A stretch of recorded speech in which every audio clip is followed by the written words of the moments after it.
Então, seu Héctor, o senhor prefere que eu vá colocando as questões, né? Sim, eu não tenho noção de como é, né? Então, é uma conversa que a gente vai ter sobre a infância do senhor vivida aqui na cidade de Salto, né?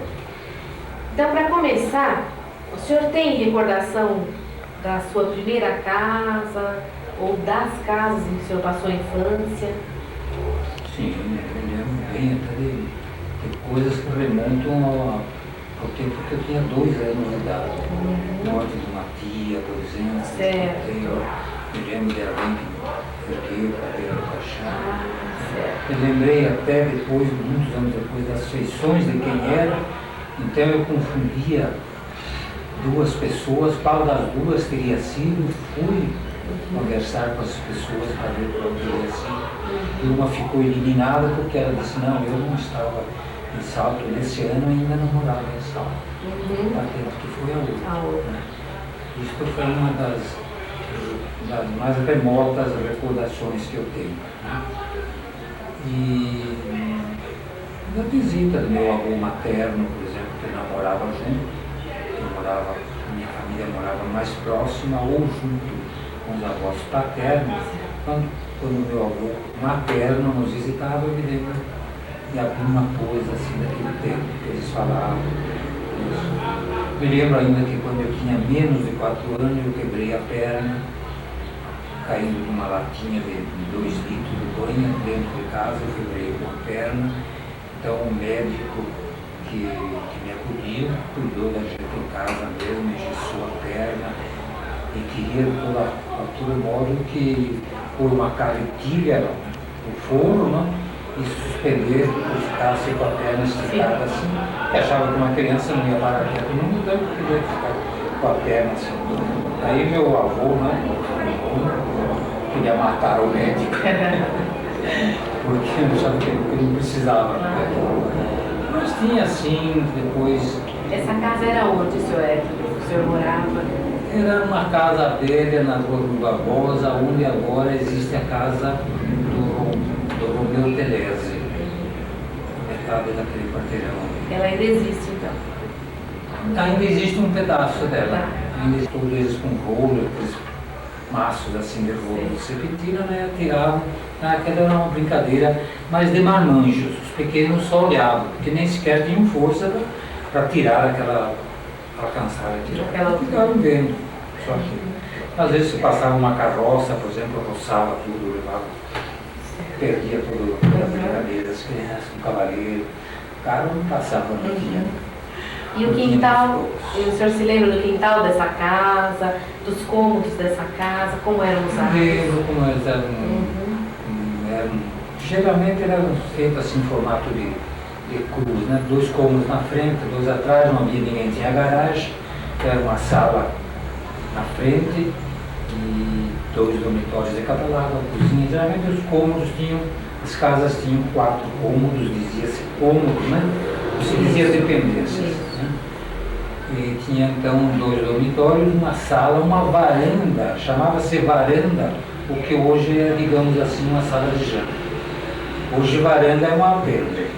Naquele tempo varanda era o cômodo mais grande da sala e é onde a gente almoçava, jantava, as famílias se reuniam à noite, as moças para bordar, para costurar, para cerzir, fazer crochê, né? E os rapazes ficavam olhando as moças e, enfim, brincando com as moças, conversando, namorando, coisas. Mas os pais ali vigiando. Os quintais eram grandes, todo mundo tinha alguma coisa no quintal, tinha uma plantação, pelo menos uma couve, um armeirão, uma salsinha, uma cebolinha, uma xuxa, uma abóbora, né? E frutas, então, eram em grande quantidade. Eu me lembro, numa das casas que eu morei, com um quintal um pouco maior, nós tínhamos pelo menos 10 variedades de frutas no quintal. Né? Mas era um pé ou 2 de cada coisa, 2 pés de mamão, um de manga, um de laranja lima, um de laranja cavalo, outro de pêssego, de romão, de jabuticaba, 2 palmeiras de uva, então, peras. Todo mundo tinha, então ninguém comprava.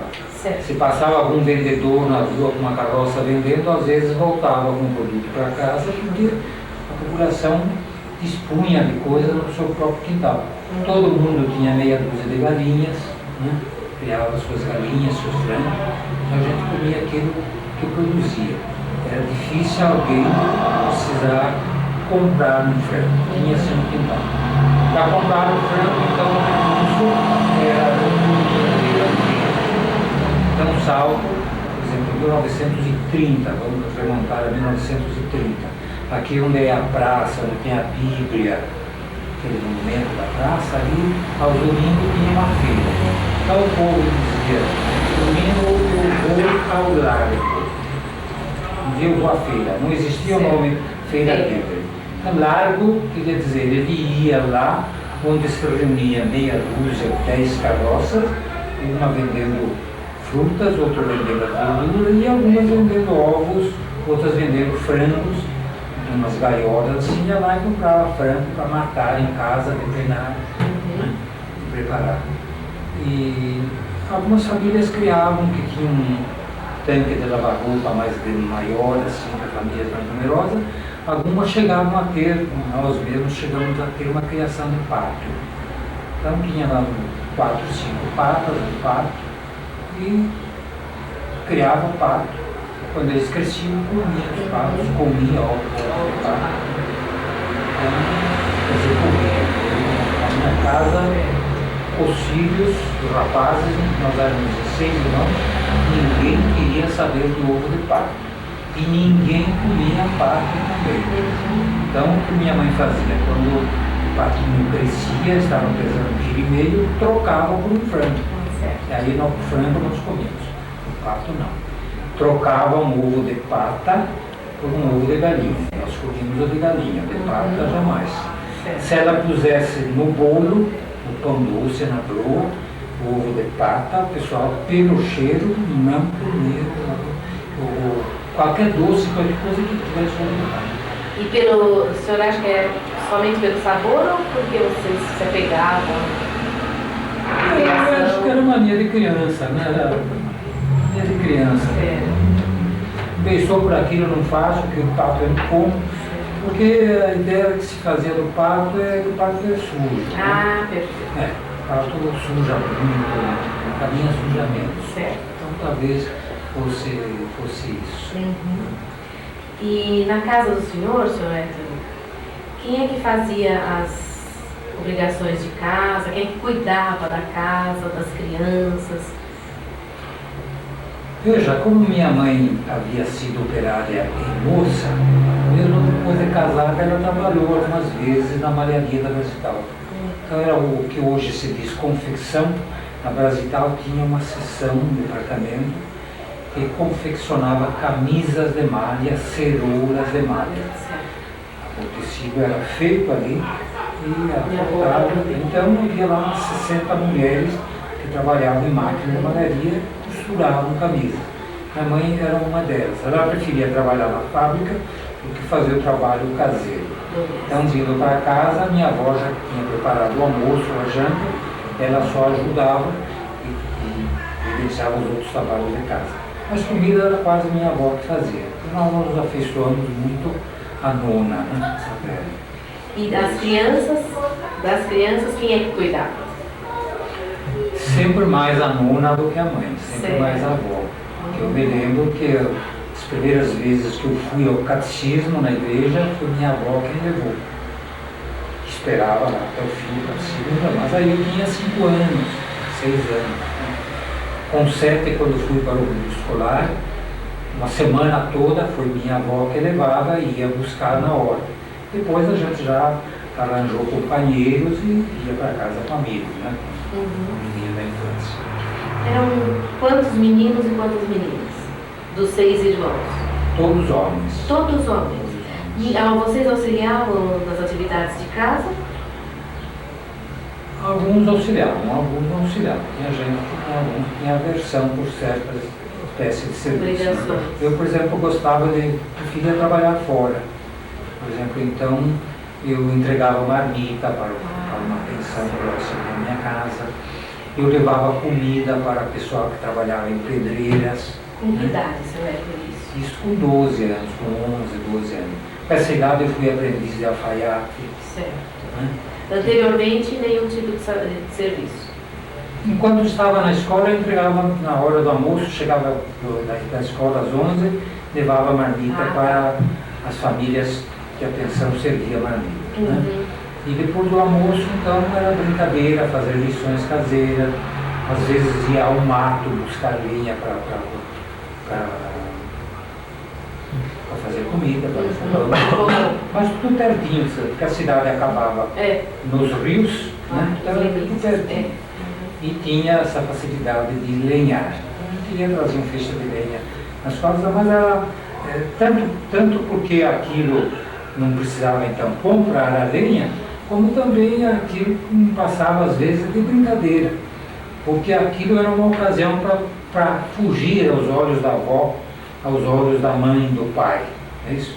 Então nessas ocasiões, com essa companhia que a gente tinha, rapazes da mesma idade, de 12 anos ou 12 anos, ia-se para lagoas, ia-se pescar, ia-se nadar, aprender a nadar. E pegar caçar passarinhos, né, com estilingue, né?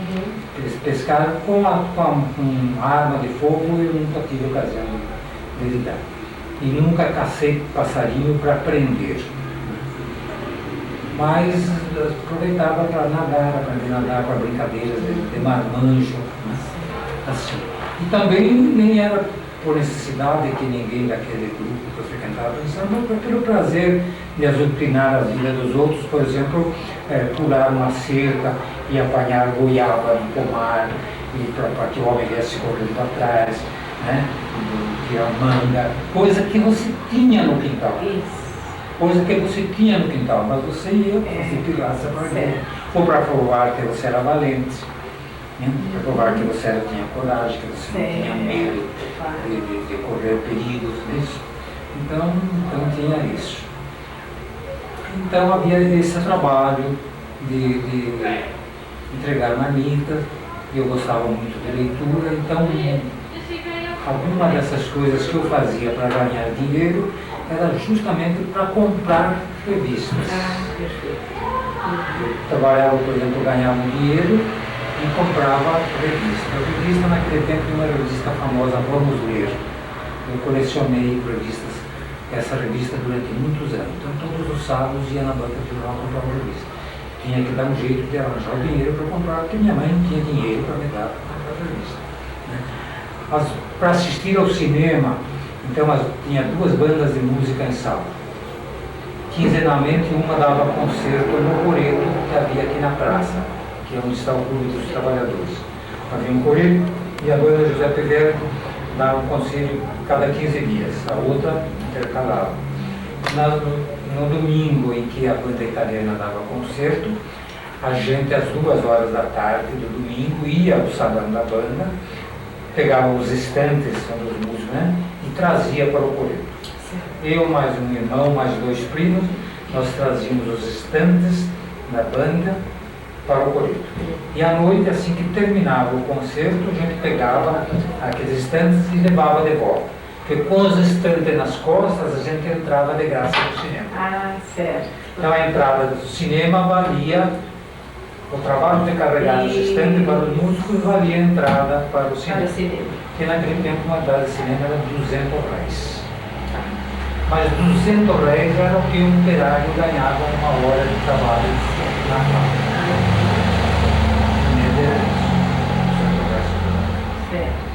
Quando eu fiquei maior, então, que deixei a escola, eu aprendi, durante algum tempo eu fui aprendiz de alfaiate, então tive ocasião assim, de me desenvolver um pouco mais, porque esse alfaiate, no solteirão, ele trabalhava para uma alfaiataria maior de Itu. Então, no sábado de manhã, eu, naquele tempo era uma proeza, né? Com 10 anos, um pouco mais de 10 anos, 11 anos, tomava ônibus daquele salto sozinho, ia a Itu, com 3 calças dobradas e ia entregar todo sábado, levava 3, 4 calças para lá. Né? Isso causava admiração. Uma criança com 10 anos viajava sozinha, mas tinha essas facilidades assim. Um pouquinho mais quando eu não quis mais trabalhar.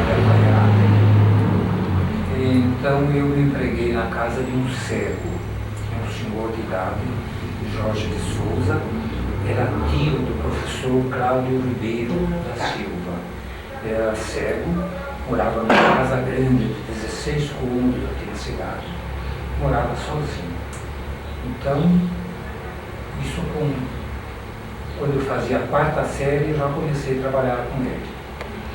Eu saía da escola ao meio-dia, ia para a casa dele e ficava, passava na casa do diretor da escola, o Sr. Cláudio, pegava marmita, 2 pratos de marmita, era como se fosse hoje esses marmitex, né?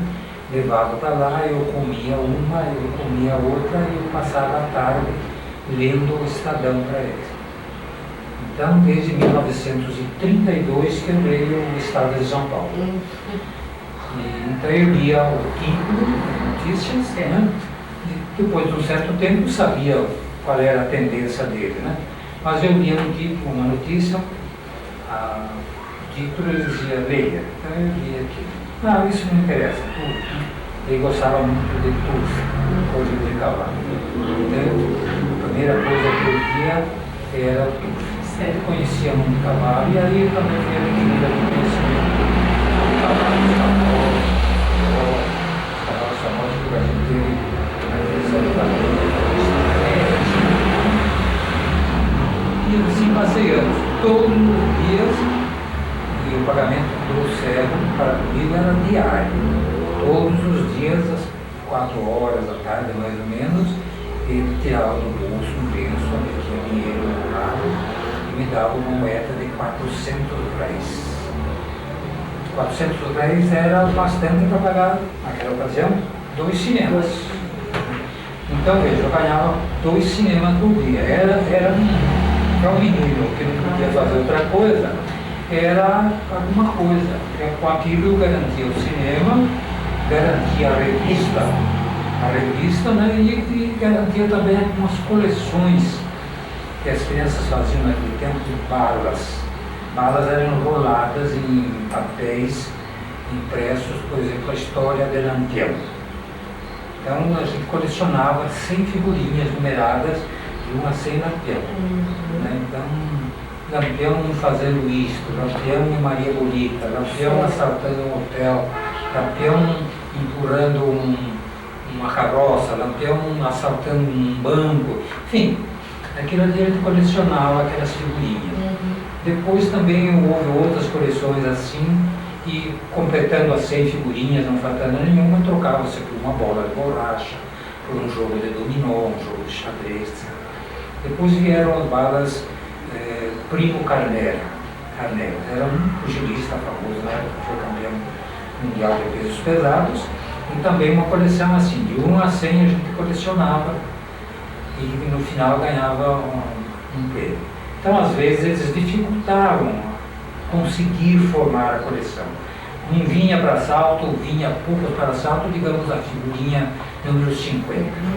Então, todo mundo ficava com a coleção parada, faltando o número 50. Lá, de vez em quando, vinha um caminhão de bala e soltava 10, 12, aquela correria, né? Então, quem tinha figurinha demais, às vezes tocava 10, 20, 50 figurinhas que a gente tinha duplicada por uma para completar, ou então comprava. Mas a compra sempre era mais difícil, ninguém tinha dinheiro. Era pior do que agora. Porque agora não tem gente que tem. Naquele tempo ninguém tinha. Depois vieram também umas balas que davam uma coleção muito bonita, aquilo era colado num álbum. Eu não me recordo o nome. As balas eram de uma fábrica holandesa.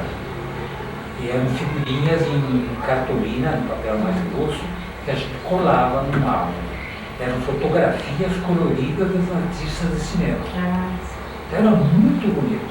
Tanto aquelas artistas, Charles Chaplin, Marlene Dietrich, todos aqueles artistas famosos, né? Carlitos, tudo que a gente tinha, aquelas fotografias a gente colecionava. Aquilo, quando pressionava, dava oportunidade para trocar por uma bola, por exemplo. A gente não trocava, porque achava que só o fato de ter aquilo, né, digamos assim, com certeza com 200 figurinhas ou 240, não sei bem, até pouco tempo eu tive, eu acho que está no museu. Ah, certo. E a gente preferia ficar com um álbum do que trocar por uma bola ou por um jogo. Claro. Então eu fiquei trabalhando com o velho Jorge de Souza até que eu tinha, embora eu precisasse aos 14 anos trabalhar numa indústria para ganhar e ajudar a minha família, minha mãe quis que eu continuasse trabalhando com o velho. Porque aí ele já estava adoentado, né? E ela disse, se até agora nós não passamos necessidade, não é agora que vamos passar. Você continua. Né? O senhor começou com que idade a trabalhar com eles? 12 anos. Começou com 12? 12 e meio, mais ou menos. E ficou quanto? Trabalhei até 14 anos e meio. Né? Esse velho Jorge de Souza, ele tinha tido uma educação esmerada, ele tinha tido fazenda, sítio, chácara. Ele tinha assim uma maneira que ele ver se descobria um meio de preservar sementes. Por exemplo, ele comprava sacos de milho e fazia lá um tratamento para ver se não caruchava, ou feijão também. Né? E às vezes ele comprava até amendoim, por exemplo, para ver se conservando um ambiente, digamos, um exemplo, um ambiente fechado, hermeticamente fechado, uns latões grandes de 200 litros, se isso conservava mais tempo. E ele, como é que ele conseguia provar? Então a gente fazia por percentagem. E ele chamava lá, fundava a mão num barril de milho, assim, trazia uma mão cheia, tirava um grande milho e me dava. E eu olhava, carunchava, e eu olhava.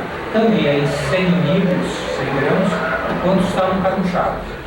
Daí a 15 dias repetia a operação, para ver se o estado do milho tinha piorado. Era um negócio assim, a forma primitiva de julgar as coisas, mas era o que tinha ao alcance da mão naquele tempo e dentro do que ele concebia com isso. Então eu me lembro bem, com uma recordação, que quando ele morreu, poucos dias antes de ele morrer, nós tínhamos lá 7 sacos de amendoim. Latados, mas 7 sacos, seriam 700 litros de amendoim em casca. Então ele me deu, chamou o seu Cravo e a mulher e disse, olha, eu não vou durar muito, eu quero que vocês saibam, né? Ele deixou a propriedade que ele tinha para os sobrinhos. Mas esses 7 sacos de amendoim fica para o Héctor. Depois, sobre fora, o Héctor vende e faz a minha. Então eu herdei 7 sacos de amendoim. Fui correndo num botequim da cidade, um sujeito que vendia amendoim, fui oferecer para ele. Ele se chamava Beto de Navidades. Beto, quer comprar 7 sacos de amendoim? Onde sabe um bom amendoim? Você mora toda a vida, morou na cidade? Eu tinha 14 anos e meio, então. Eu não, contei isso, tive que contar a história para ele. Então eu fui buscar o amendoim e me deu 70 mil réis. 10. Com 70 mil réis, eu comprei e mandei fazer 2 ternos, um para mim e um para o meu irmão. Salto, naquela épocazinha teve uma casa pernambucana, durante algum tempo, depois fechou. Era ali na frente daquele restaurante Quick, na frente da farmácia São Marcos, ali naquela esquina. Então, com o dinheiro na mão, eu fui para a loja, comprei 14 metros de tecido, né, 7 de um, 7 de outro, e levamos para um alfaiate, tiramos medida, e foi o primeiro terno de calça comprida, paletó jaquetão, que a gente teve feito em alfaiate. Entendeu? Porque antes disso, a mãe da gente que fazia, ela era costureira. Os melhores, em ocasiões mais festivas, era uma costureira que fazia. Era alfaiate que cobrava 4, 5 vezes mais do que uma costureira. O trabalho da mulher sempre foi depreciado. Havia discriminação assim. A costureira fazia tão bem, ou quase tão bem, como uma alfaiate e cobrava, digamos, 3 mil réis. Um terno completo, de casimira. O alfaiate cobrava 30, 24, 30. Então era com isso deu para comprar o tecido e fazer um alfaiate de 2 ternos. Isso tem 14 anos. Isso, 14 meses. Aí é que eu fui para uma fábrica. Certo. Para ver se me empreguei lá, trabalhei um ano como pesador de fios, né? O pessoal trabalhava à noite, eu entrava às 7 da manhã, eu retirava as caixinhas de produção, levava para a balança, pesava a produção de cada um, anotava, né? Porque era mediante o que eles faziam, a quantidade que eles produziam e que eles ganhavam. Mas aquele controle de manhã, então eu que fazia o serviço de pesador. Depois de um ano eu passei para o escritório, trabalhei um ano como contínuo, depois um ano como economista, ecônomo. É uma espécie de um pequeno almoxarifado que o escritório da Brasital tinha, cujo almoxarifado esse só tinha produtos de escritório. Então tinha lápis, caneta, penas, régua, mata-borrão, esponjas, tinteiros, fios de tinta, goma arábica e todos os blocos, os livros que eram usados pela fábrica. Não só pela fábrica daqui, como pela fábrica de papel, como pela fábrica de São Roque, como o escritório de São Paulo. Então era daqui que seguia o material de escritório, impressos e objetos de escritório para todas as dependências da fábrica. E com isso eu trabalhei naquela indústria durante 31 anos, me aposentando na contabilidade administrativa em 1966. Há quase 30 anos. E seu Héctor, então voltando um pouquinho à sua infância, ainda naquela casa da Rui Barbosa, né? O senhor disse? De que forma... A gente mudava constantemente de casa, Isso. porque as casas eram alugadas, né? Então tinha grandes proprietários que tinham dezenas de casas. Então, às vezes, para a comunidade da família, a família crescia e ia-se para uma casa um pouquinho maior. Então era difícil a gente ficar mais do que 2 anos ou 3 anos numa casa. Ia-se para outra casa. Então eu morei em diversos lugares da cidade. Nunca passando da rua Rui Barbosa. Sempre morei na Praça Central. Só depois que eu me casei, que durante um ano eu morei na rua Rio Branco. Então, nesse período da infância do senhor, de que forma os pais do senhor participaram da infância? Ou participavam da infância de vocês? Contando histórias, ou participavam de brincadeiras? Veja, aí, como os pais trabalhavam, no meu caso, os pais trabalhavam, eram os avós que se encarregavam da vigilância das crianças, das brincadeiras que eles faziam, e também de dar um pouco de jeito às crianças, né? Chamar a atenção, a puxão de orelha, pega mais sério, conversa mais séria, ou contar para o pai, para a mãe, para um conjunto. Relatar o que aconteceu. Isso. E às vezes uma chinelada não era mal vista. Nunca soube de vara de marmelo, como dizem que usavam o cinto, essas coisas. Nunca vi ninguém na minha casa apanhar assim, não sei, um toque na cabeça, um tapa de dedo. Castigo não havia, né? Castigo não havia maldade, havia menos do que hoje. Violência nem se diz, não havia violência.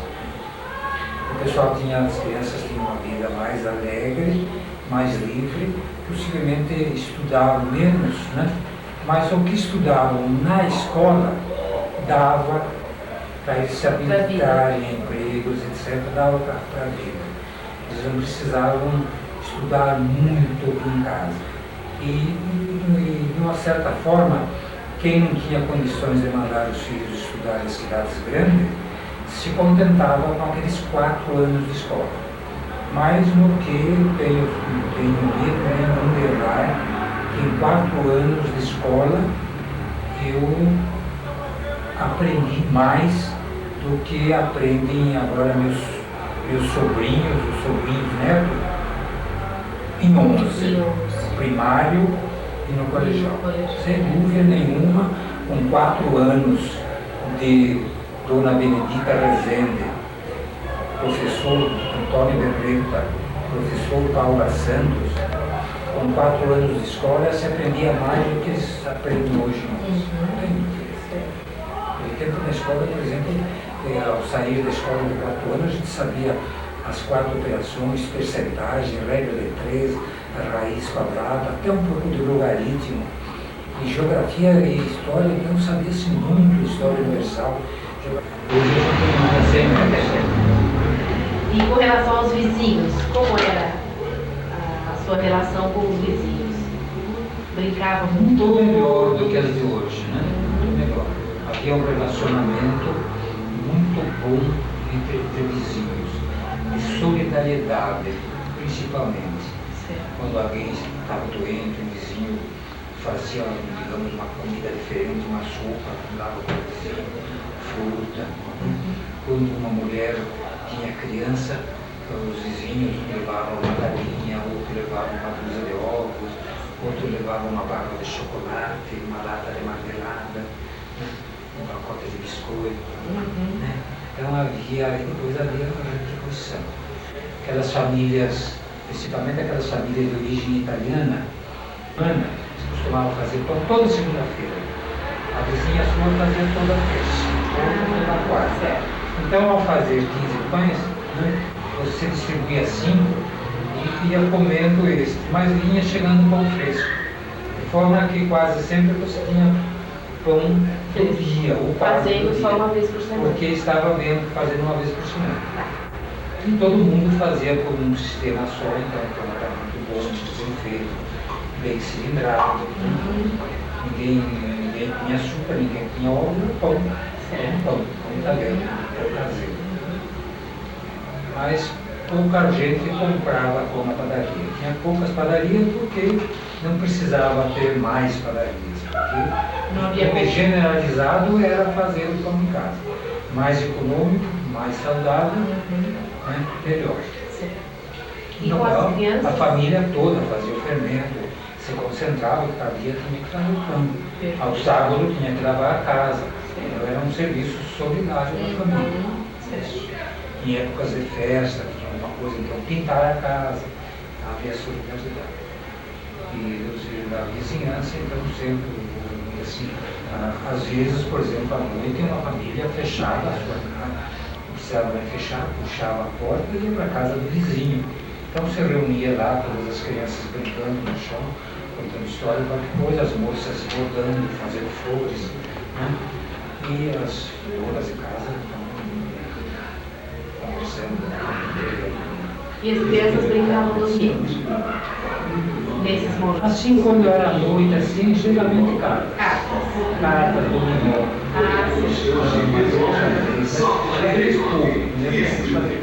Mas era uma dominó, cartas. Essa brincadeira das crianças era todo mundo tinha um baralho em casa, todo mundo tinha um dominó, todo mundo tinha um jogo de damas, tinha outro jogo, trilha, coisas assim caseiras. E de manhã, então, o senhor ia à escola e a brincadeira era na parte da tarde. Depois do almoço, então, tinha algum trabalho da escola para fazer e a brincadeira de rua, dos moleques, principalmente, era das 4h30 até o sol entrar. Né? Quando o sol abrandava, a criançada ia para a rua. Aquele sol quente, ninguém deixava ir para a rua, porque Claro. era perigoso. E, seu Héctor, antes da gente abordar as brincadeiras desses momentos, por que o senhor disse especialmente os meninos? As meninas normalmente não brincavam? Nem sempre brincavam juntos. Né? Os adultos, os pais, geralmente não deixavam as meninas tomar parte nos mesmos brinquedos dos meninos, que eram um pouquinho mais viris. As meninas sempre com bonecas, com brincadeiras mais leves. Os meninos, por exemplo, futebol, eles não jogavam. Né? Peteca, algumas mais avançadinhas, às vezes se atreviam a jogar peteca. A amarelinha, os rapazes se infiltravam e jogavam junto. E mesmo porque ali era ocasião para brincadeira com meninas, para pegar na mão, para contar. Que os contatos e havia isso. Mas, então, à tarde era o jogo de futebol, o jogo de peteca, né? E à noite também então, jogavam botão.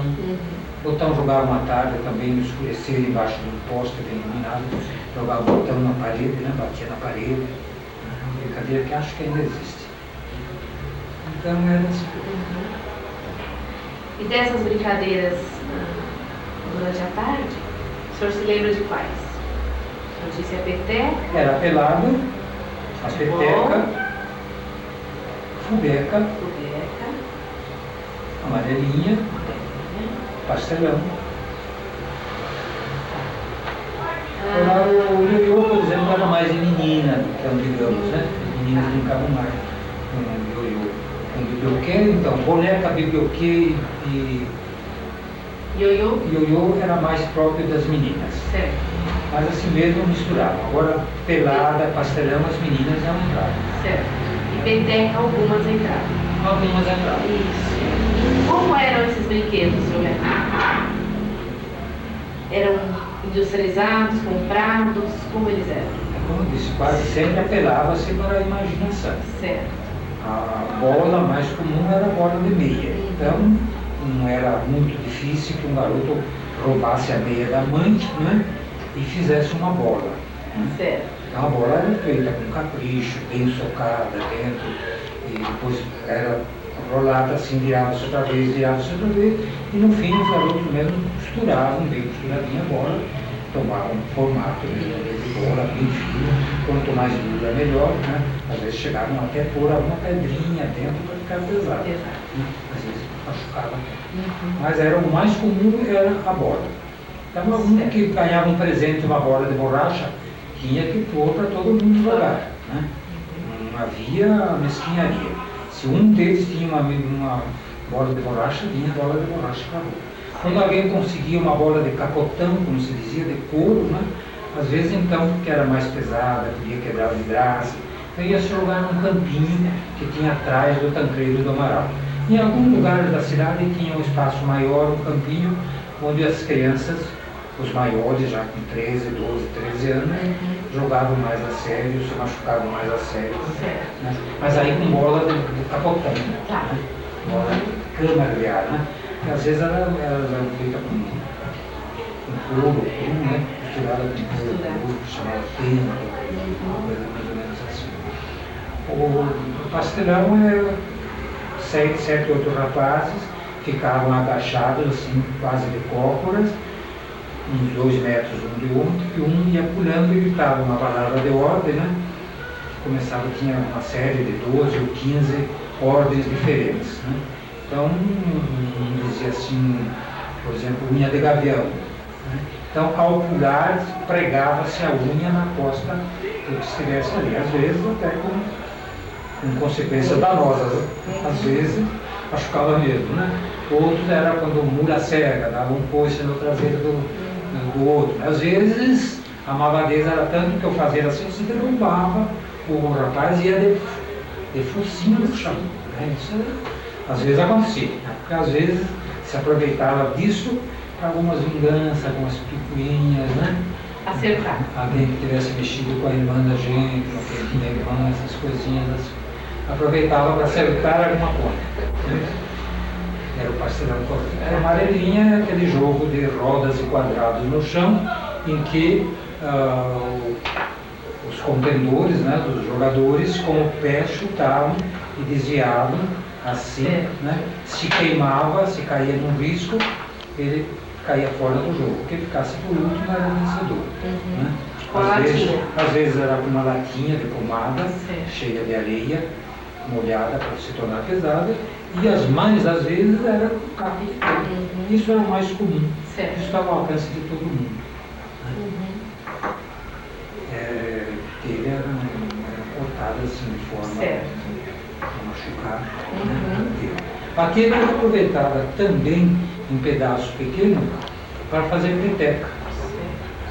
Enquanto não se conseguia ganhar uma peteca de couro com penas grandes, bonitas, vistosas, que às vezes eram ganhas naquelas coleções de balas e de figurinhas, a peteca boa, bonita, a gente supria essa falta com peteca feita em casa. Né? Com cuidado, com barbantes, auxílio de uma pedrinha também, de barbantes e de palha de milho. Então, era feito mais ou menos assim, uma demonstração mais ou menos rápida. A pedra era bem calçada por palha, né? No sentido contrário, para que pudesse para ficar macia, né? E depois o resto da peteca, então, primeiro pegava-se os pedaços mais curtos da peteca, né? E fazia-se isto, né? A outra palha fazia-se no sentido contrário, né? Assim. Ia-se pegando as pontas, naturalmente eram palhas melhores do que essa que a gente está dispondo agora no momento, né? Então era feito isto.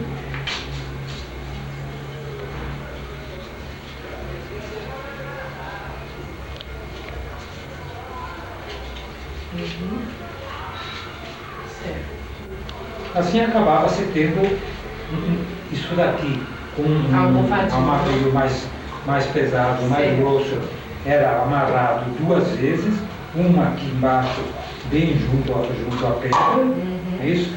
Amarrava-se aqui, bem embaixo, o outro amarillo mais aqui em cima, né? E as pontas com uma tesoura cortava-se a ponta. Então ficava aqui uma peteca bem melhor do que isso que a gente está demonstrando aqui agora. E aqui eram enfiadas penas de asas de galinha, né? 8 penas, 6 penas, e isso colocava-se.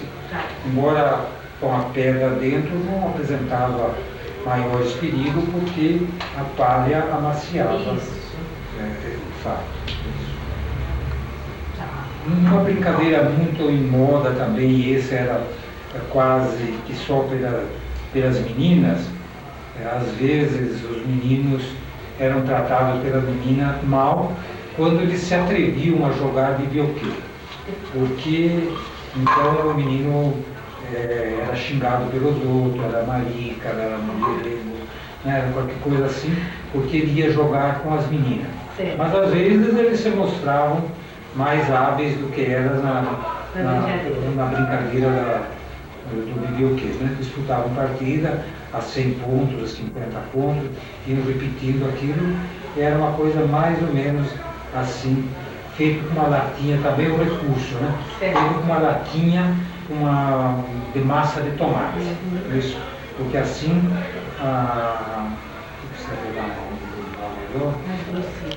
porque era leve, né? Não machucava e era pequeno, um pouquinho menor do que isso que eu estou fazendo. Às vezes nós punha um palitinho dentro para segurar, senão, no contrário, fazia-se assim, mais ou menos era isto.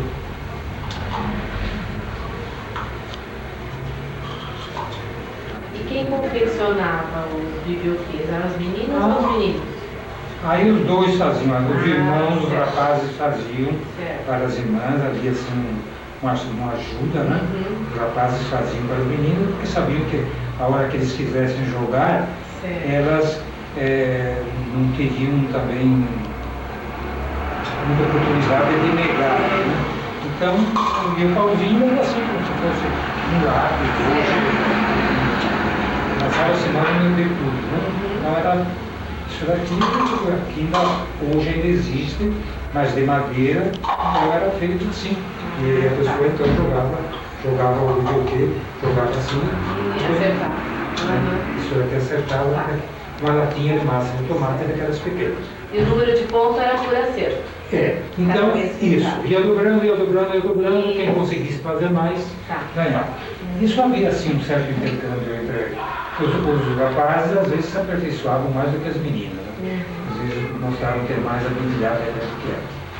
Depois começaram a aparecer os bibioquês, primeiro pequenos, depois maiores, em sedas, né? Mais trabalhados, com uma corda melhor também. Industrializados.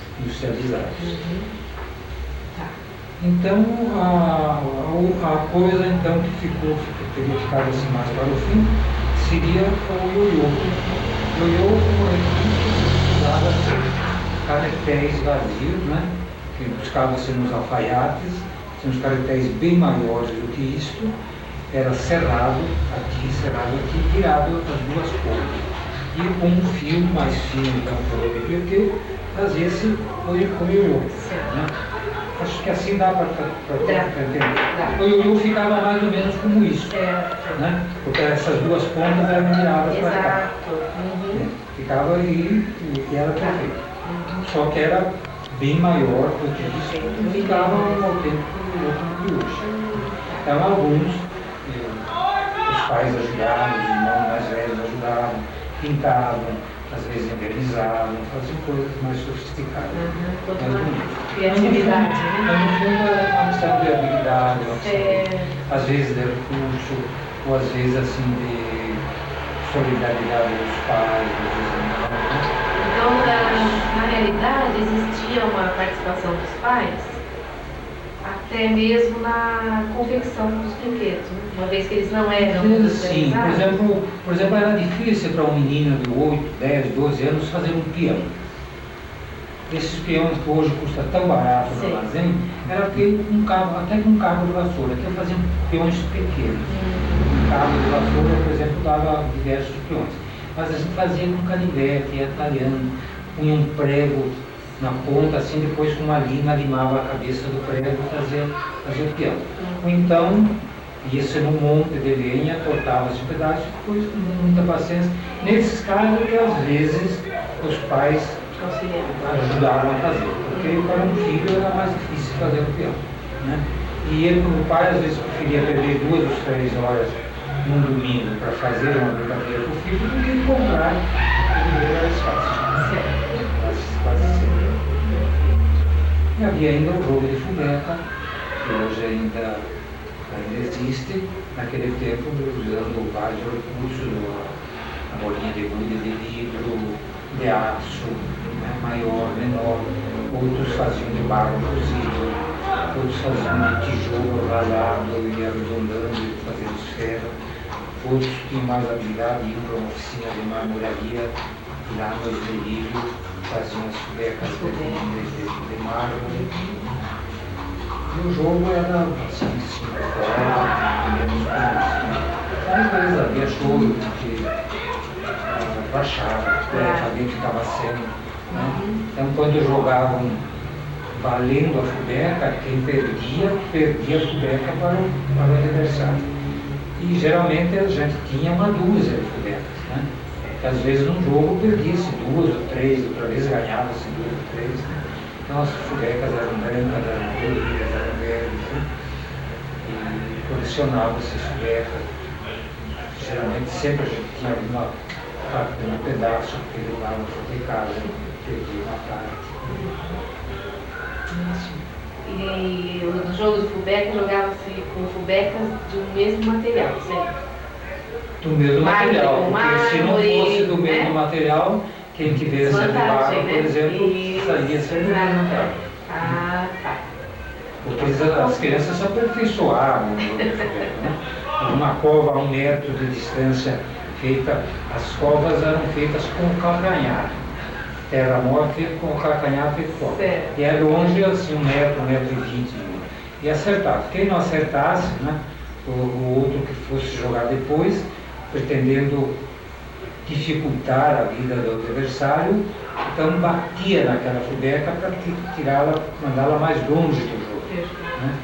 E ele tinha mais possibilidade de fazer um ponto. Então era um círculo largo, né? Então eram tantas voltas, combinava-se, né?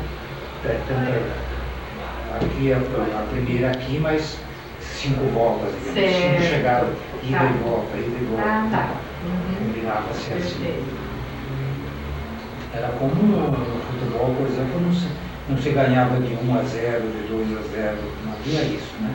Então o tempo era até a hora que escurecia, que os pais chamavam para janta, e quem tinha mais.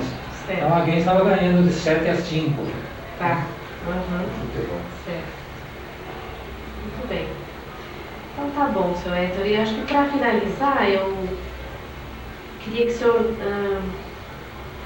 lembrasse pra gente como era um dia normal na família de vocês. Desde que se levantavam, as refeições.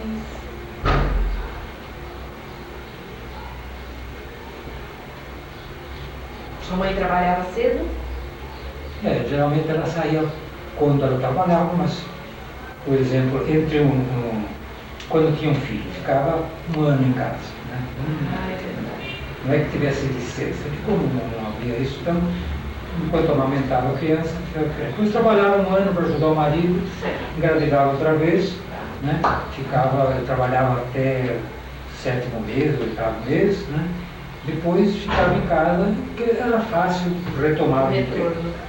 Retorno ao emprego, aquelas, principalmente mulheres, costureiras, que tinham alguma habilidade assim, então era assim, o salário era garantido. Elas perdiam 6 meses, um ano para cuidar de uma criança, depois não ia ter dificuldade em voltar o serviço. Né? Ajudava o marido mais um ano, 2 anos, depois tinha outro filho, e assim por diante. Certo. Isso era comum. E gente que hoje estão bem na cidade, bem de vida, que é uma coisa, não tem acanhamento de dizer que trabalhou numa casa desse, que não era desejo, não trabalhava numa casa desse. Então tá bem. Mas um dia assim normal de uma criança era levantar às 7 horas, 6h30, né? Não se levantava muito tarde, 6h30, lavava-se, tomava café com leite, pão, né? Muitas vezes polenta, porque no velho costume italiano sobrava a polenta da janta, então na manhã seguinte a avó assava na brasa ou na chapa a polenta, era muito melhor a polenta assada com café com leite, né? do que o pão. Certo. Era bom para quem costumava fazer pão em casa, uma vez ou outra que chegasse a faltar pão, correr na padaria comprar pão. As crianças adoravam o pão do padeiro. Era diferente do de casa. Aquelas famílias que só compravam pão na padaria, se tivessem a graça de um dia ganhar um pão feito em casa, mandavam celebrar uma missa. Porque adoravam o pão feito em casa pela italianada, como diziam. Né? Não havia discriminação de raça. Brasileiros, italianos e outras nacionalidades que havia aqui, e mesmo os poucos negros, eu disse uma vez para você, que naquela época a cidade tinha meia dúzia de negros. E não havia isso que nós falamos agora até com desdém, com desagrado, até com desagrado, né? Essa mulatalhada, essa coisa. Não havia. Ou era branco ou era preto. E o preto negro respeitava o branco e o branco respeitava o negro. Se via muito bem. Eu me lembro dos velhos negros de sal, vendo colegas de escola. Ninguém tinha nada contra o Euclides Ferreira, ninguém tinha nada contra João de Camargo, não tinha nada. Era a mesma coisa. Brincadeira de rua, branco e preto, era a mesma coisa. O menino branco, se a mãe chamasse o filho negro para casa, por exemplo, você não tomou café direito, eu tomava café, o branco ia junto, tomava café junto, dividia o pão, tomava na mesma xícara, não tinha isso. Não tinha a discriminação que tem hoje. Eu tenho a impressão que hoje tem mais do que naquele tempo. Fala-se tanto em discriminação, mas é possível que hoje haja assim, um olhar mais perverso do que havia. Tanto entre adultos como entre crianças. Não havia isso. E também entre os mais bem aquinoados, que estavam. Não havia gente rica em sala. Então era um pessoal mais melhor, mais alguma coisa, eram comerciantes, né? Os professores. Então o professor era tratado com sumo respeito. O professor era tratado, então chegava-se a dizer que fulano casou com uma professora para não precisar mais trabalhar. E a professora ganhava tão bem que sustentava o marido. Hoje é uma desgraceira, né? Cerca de 600 mil réis, não era o salário? Era mesmo isso. Então a gente pensava, no caso assim, uma professora, eu me lembro, ganhava 500 mil réis. A professora ganhava 500 mil réis. Precisava ser um chefe de seção da Brasital para ganhar igual. O mestre da tecelagem, o mestre da tinturaria, o mestre da fiação, o mestre do acabamento, o mestre da margaria. Precisava ser um chefe de seção, chefe de departamento. Hoje nós diríamos quase um gerente, né? Hoje um gerente do operário, para competir em ordenado com o professor. O professor ganhava bem. Então, às vezes, eu tinha uma pessoa que tinha salto de nível bem. Então, às vezes, eu me Mineiro, qual é a sua profissão? Marido de professor.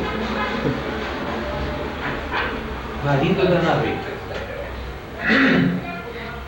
Então, quando a gente pensava, naquele tempo a gente pensava, olha, se eu tivesse 100 contos de réis na Caixa Econômica, a 0,5%, rendia 500 de réis, né? 500 de réis, não precisava trabalhar mais. Hoje, se você tivesse 100 mil reais, você precisa continuar trabalhando. Não pode ficar parado, porque com o juro da Caixa Econômica você não vive. Naquele tempo, o professor era muito mais respeitado. Muito mais respeitado. Na rua, em qualquer lugar, professor e padre, né? Certo. Professor e padre. Mais do que o professor, só o padre. Mas eles, por sua parte, faziam jus, né? Eles impunham também mais respeito, né? As nossas professorinhas hoje. Mais experiência. E assim mesmo não faltava molecagem, não faltava malvadeza, não faltavam aqueles alunos que davam um trabalho tremendo para os professores, né? E um professor Berreta morava em Itu, que ele tinha algum interesse em Itu. Vinha diariamente com um Fordinho 29 para Salto, para lecionar aqui 4 horas, depois tomava o carro e voltava para Itu, para a casa dele. Né? E lá, se ele se dispunha com um aluno, por qualquer razão, ficava de olho em um aluno, qualquer coisa, de vez em quando o carro dele, quando ele ia tomar o carro, estava com os 4 pneus murchos. Ele precisava encher o pneu, né? Com aquelas bombas, né? Tirava o paletó, tirava a gravata, enchia os pneus, reclamava nada, ia de volta. Havia coisas assim, né? E outras coisas assim, próprio de criança, né? A criança ali na igreja assim, pintar o bigode no sangue. As crianças de hoje, comparadas com aquelas, as crianças de hoje são santinhas, não têm infância. Eu falo para os meus netos, vocês não tiveram infância, porque vocês não brincaram com estilingue, vocês não roubaram manga na chácara, vocês não foram nadar numa poça d'água, vocês não jogaram peca, vocês não fizeram peão, vocês não fizeram essas espécies de malvadeza que se fazia. Né? Hoje, por exemplo, pinta um parede, picha um parede, né? Mas no tempo não havia isso, assim mesmo com carvão pintava. Né? O carvão também não é agora, isso não é novo, também pintava. Túmulo no cemitério também, mas era carvão, era giz, né? Ia lá pintando. O estrago não era tão grande. Eu acho que tá a história aí. Isso, tá ótimo então, senhor. Obrigada. Tá ótimo. Depois eu faço a transcrição e também algumas coisas assim folclóricas, né? Por exemplo, não achava bom criança quando ia visitar defunto. O defunto ficava em casa, né? Ficava numa porta, punha sobre 2 cadeiras, o defunto ficava ali. Até que viesse o caixão, então vinha o carpinteiro, vinha ali medir o defunto, ia para casa, fazia o caixão, fazia o caixão. Quando isso, o defunto ficava ali.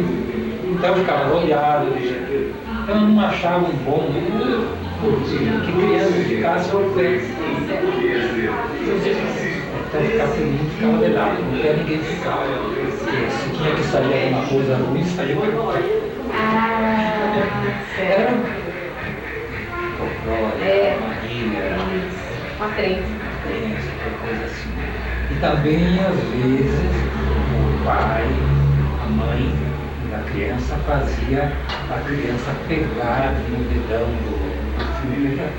Era meia, né? Tinha meia assim, mas fazia o junto ir lá e no pedacinho passar a mão no dedão assim, para perder o medo. Ah, Para certo. perder o medo. Coisas assim. Muito bem. Tá ótimo, senhor Andrew. Obrigada.